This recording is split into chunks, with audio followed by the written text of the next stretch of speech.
For the individual composition, I wrote a track for the public competition brief. Race is written on capo 2 using A minor, F and E chords, sounding as an A sharp minor, F sharp and F. In the verses, the A minor and F use a 4-bar chord pendulum alternating between the two before the A minor plays with 3 bars and then swaps to the E for 1 bar in the chorus, before then returning back to the A minor F pattern. The song follows an AAB, AAB, C, AAB, C structure, which I feel is quite a unique song structure with no pre-chorus sections and a repetition of the bridge at the end of the track as opposed to a conventional outro. In the lyrics, I incorporated object writing with breakup and toxic relationship as my objects, developing ideas from there as well as considering semiotics in lyrics. I chose to write for the UK Songwriting Contest and began by writing the track to be entered into the singer-songwriter category.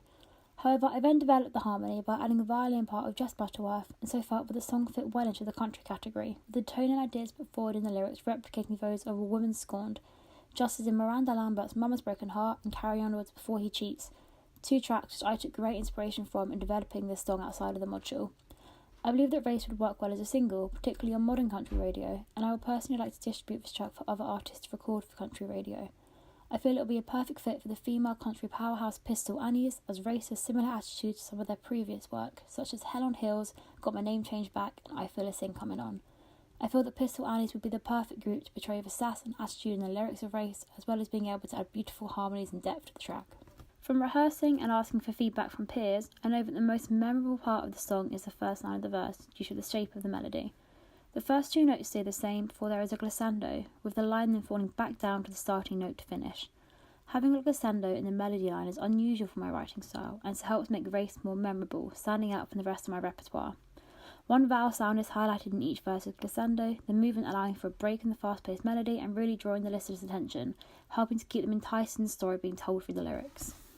I also feel that the first line of each verse is memorable, as this is where I use the most visually stark lyrics. In the first verse, the line "Take me down to the riverbank" uses imagery to set the scene and tone for the remainder of the song. The following verses then begin with the lines "Tie a noose around my neck, stick a needle in my spine, and load the barrel, take your aim." These lines are shocking and so entice for audience to want to hear more, to know what the story is that led to such dark language. The penultimate verse opens with "So I'll take you back to where it starts," alluding back to the opening line, but instead now suggesting that the power has been placed in the protagonist's hands as they are now in the lead. The final verse starts with "Take a sip of poison juice," suggesting that the story ends in the second character's demise, allowing for a final victory for the protagonist.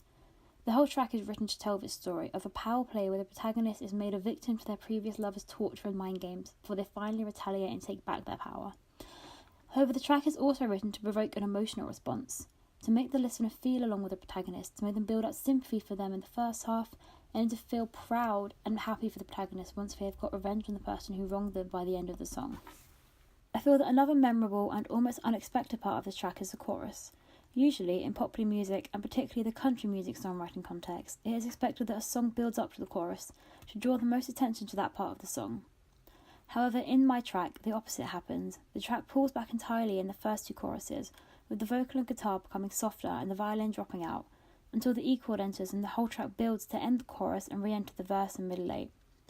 I think that this is a unique and memorable aspect of the song and really helps Race stand out in its genre, something that could be considered smart songwriting in the context of a songwriting competition.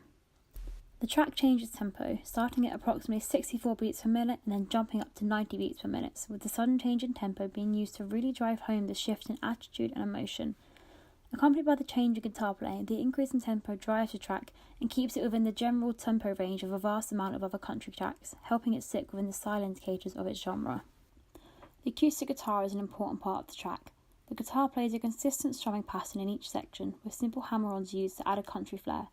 The guitar was kept simple to keep a harmony and rhythm, whilst ensuring that it didn't draw the listener's attention away from the melody and important lyrics. However, the most vital feature of this track is the vocal performance and emotional delivery. The vocal delivery develops throughout the track, going from a thin, damaged tone in the first verses and chorus, before transforming in the third verse to sound harsher and more driven, the vocal of an anguished woman telling of the various ways her previous lover mistreated her, accompanied by the busy, heavy guitar and violin to provide a polyphonic texture, before then falling in intensity again down to the 5th verse. The vocal here does not return to being heartbroken and fragile, however, but instead turns to the tone of a menacing woman, planning her own revenge, presenting the idea that she has lowered her voice to a whisper in order to draw in and share her revenge plan with the listener. With the changes in vocal performance and guitar playing comes a dynamic journey, all which is used to develop the storytelling, emotions the protagonist is feeling, and build the characters fully.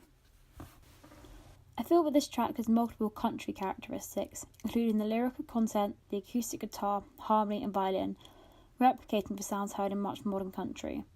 I feel that Better Dig 2 by the band Perry could be a sister song for Race, as it is another country song that has darker connotations of love, of how the protagonists in this song would give their own life if their lover lost theirs, so that they could be together. Both tracks tell of a delusional woman driven crazy by her love and end with a dark twist. I would love to work further on this track to include more violin, electric guitar and banjo lines that take influence from this band Perry track. Jess Butterworth assisted in the development of this track, adding harmonies and a violin part. I believe the violin and harmonies are a beautiful addition to the song, making it sound much more like a full country track as opposed to falling on the fence between singer-songwriter as it did when I performed just with my vocals and guitar. Overall, I am extremely proud of this song, and I feel that it showcases my most mature and clever songwriting to date, with the use of harsh imagery, smart metaphors, and the sharp wit that I had always admired in other artists but had never been brave enough to attempt to use in my own songwriting. If I had the time to work on this track again, I think I would choose to work even more on the vocal performance. I've been told previously that my voice is sweet and soft, and that my voice doesn't suit anger and passion well. Whilst I spent a lot of time working on this for the final performance, I do recognise that it is still not perfect, and so I definitely dedicate more time to strengthening this in order to make my future performances as true to the song as they can be. I would also like to work more with the other instrumentals and harmonic parts, in order to be able to one day perform this track with a whole band.